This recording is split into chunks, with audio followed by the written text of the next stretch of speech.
And here we're gonna have one of the true highlights, Steffi, or? Huh? Steffi. We have, you all know, John Brockman is talking to Richard Dawkins and Craig Venter. This is a very special thing, and we are very grateful, John, that you brought this panel together. What made you to bring it together? He's busy, sorry.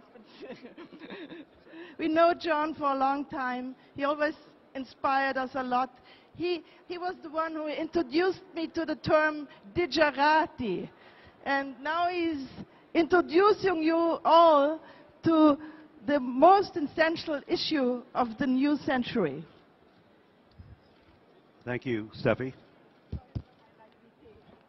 Hello? Hello? Can you make it louder, please?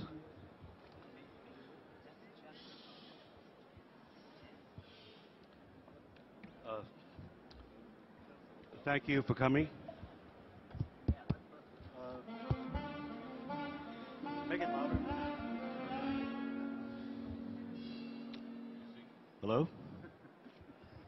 Can you hear me? Then stop talking.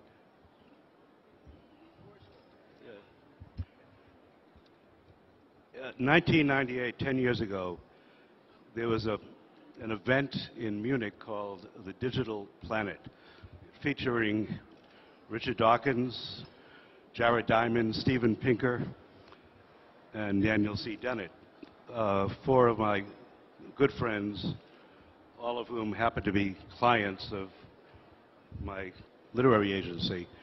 So I had nothing to do with it. It was a German named Christoph Reisner.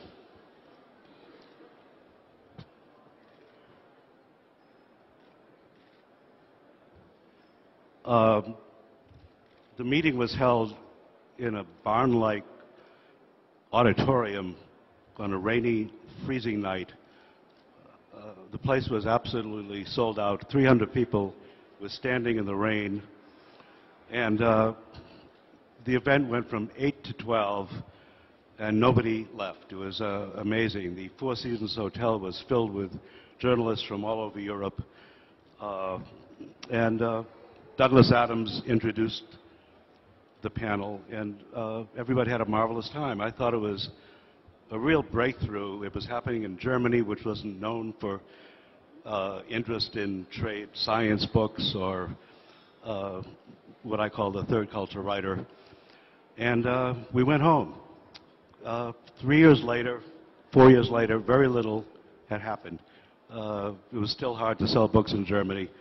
And I woke up one night, 3 in the morning, and I slapped myself on the head, and I realized everybody came to hear Douglas Adams, and not the scientists. But here we are, 10 years later, and it's not every day you have Richard Dawkins and Craig Venter on a stage together. Richard Dawkins is responsible for possibly the most important science book of the last century, The Selfish Gene, published in 1976, which set forth an agenda of the gene-centric or gene's-eyed view of life, which has become the basic science agenda for biologists for the last quarter century. And without that worldview, you wouldn't have Craig Venter changing the world the way he is today. Craig Venter is the man who led the private group that decoded the human genome in 2001. He's working on the forefront of artificial life, synthetic biology. He's traveling around the world on a sailboat, finding millions of new genes in the oceans in very dramatic fashion. And most recently in June, I believe, his lab was responsible for transplanting the information from one genome into another. Is that how you know, in other words, your dog becomes your cat. So. What we'll do is a conversation between Craig and Richard, and if any of you have questions, please raise your hands.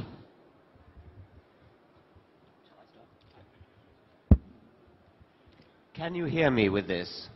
I didn't know it was going to be this kind of microphone. I'm not used to it. There's a lot of noise off, so if I'm not doing it the right way to make it easy for you to hear, signal. I thought I'd begin by reading a quotation from a famous philosopher and historian of science from the 1930s, Charles Singer, to give an idea of exactly how much things have changed, and Craig Venter is a leader, perhaps the leader, in making that change today. So this is a quote from 1930, Charles Singer.